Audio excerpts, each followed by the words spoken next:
Janine, welcome. Great to have you here in your role as Chief Counsel at the Office of the Fair Work Ombudsman. Love to have a chat to you about the facts around parental leave.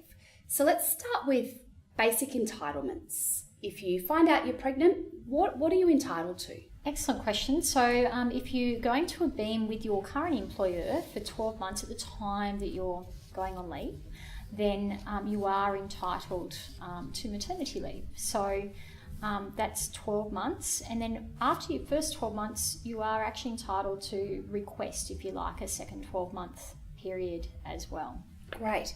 And what about your partner?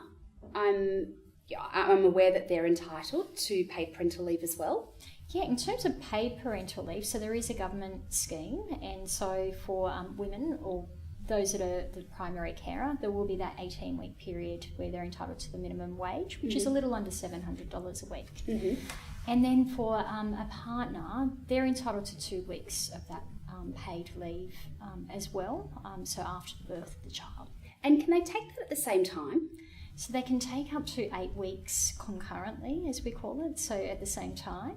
Yeah. And so that's obviously a great opportunity for partners to be together. And most people choose to do that immediately after the baby is born. And are you able to extend your parental leave, say for a further 12 months, if you decide that you want a little bit more time with your baby? Absolutely. So for example, if you are on leave and you decided, I want to have 6 months off, and then you decide you want a further 3 months, just by way of example, you just need to give your employer 4 weeks notice. And there is that requirement to provide that leave for at least up to 12 months. Then beyond that and up to 24 months, so between 12 months and 24 months, you have a right to ask for that extra time with your child and to communicate that and see whether or not that's going to also suit the business needs. So are they able to refuse it post 12 months? They are. An employer should take into account the business needs, and there is this opportunity for people to request, but equally, if it's not going to suit the business needs and the business requirements, then there isn't a requirement for the employer to actually extend that leave. Right. And is it correct that employees who have taken parental leave don't have to work for another 12 months before they can take an additional 12 months paid parental leave? No, it's a good myth actually. So if you have a child and you're on maternity leave and then you come back and you're not back for a full 12 months, you still have those entitlements around maternity leave, taking maternity leave and the like when you have your second or maybe to third or fourth child. Yeah, that's great. Let's have a chat about small business owners because this is a question that comes up a little bit.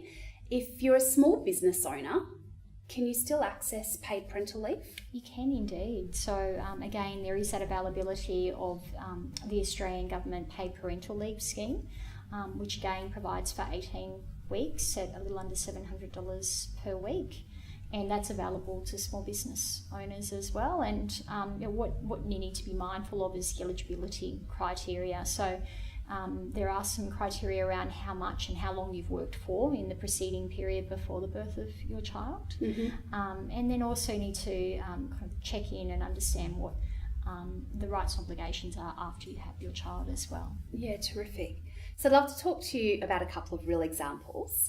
The first being, if I'm made redundant before my parental leave, does my employer still need to pay me any employer parental leave entitlements? It really depends on when that's happened and a whole range of things. So if you find yourself in that situation, the best advice that I can give you is you need to get some advice. You should get in contact with us, 1313 94, or otherwise on our website, and we can work through things like what your award is, what your underlying contract of employment says, and all of those matters to be able to answer those kind of detailed questions. Yeah, that's great.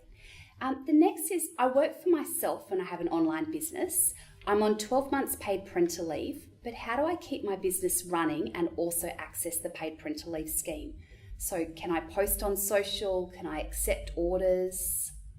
Yeah, I think that's that's an interesting question because obviously the purpose of the Australian paid parental scheme is to really facilitate and enable women after they've had a child to spend that time on that leave. So you get into a really murky area where we have people then potentially still working at the same time as accessing those monies as well. So I think that's the kind of thing, and it really is fact and degree. Sometimes you need to, there's quite a difference between doing a couple of posting on a social media site if you're in the PR game or whatever it might be, and actually kind of fully being out there and doing that work. So my suggestion would be, if you find yourself in that situation, get really clear on your rights and obligations by going to our website or seeking some advice through our hotline. Yeah, that's great advice.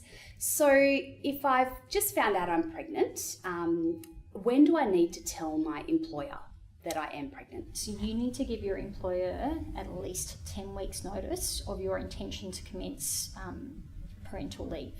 So if you can wait that long, good on you.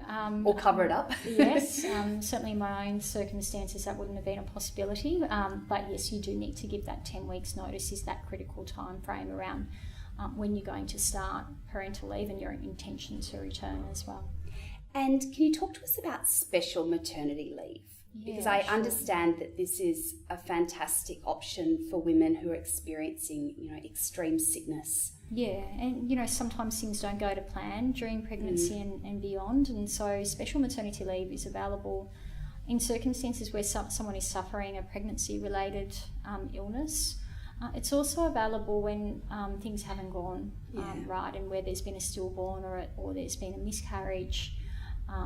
And so it covers often those types of scenarios. So with respect to a pregnancy-related illness, that special maternity leave will be available until such time as either the baby is born or the illness has ceased. And then with respect to those other types of circumstances where a baby is lost, then you're able to take that leave until such time as you're fit to return to work. Right. Oh, that's great. And the last thing I'd love to cover is around, health and safety. And, what are you entitled to, or what should you do if you find yourself in a situation where, you're in an unsafe environment and you're pregnant? Well, it's a good question. And I think, what's really useful for employees, particularly there's certain jobs which aren't necessarily conducive, and there is an obligation upon the employer in circumstances like that to move you into what's called a safe job. Mm-hmm. So a job which is equivalent, but potentially doesn't have the particular dangers which you can't be exposed to during your pregnancy. And if they don't have a safe job, then you are entitled to go on a safe job. You're able to go on leave until such time as you have the baby. So I think that what's really important in that regard is go to your doctor, make sure you've got a medical certificate which articulates what the issues are, but not only in respect of what you can't do, but what you can do as well. And that can be really helpful for the employer to think about what roles might be available for you to move in as an alternative. Yeah, that's great advice. Thank you, Janine. It's been a great conversation, and I think what's really important to know is that, there are entitlements and there's lots of support out there. So we really encourage everyone to visit Fair Work Ombudsman's site or Circling website for more information. Thank you. Thank you.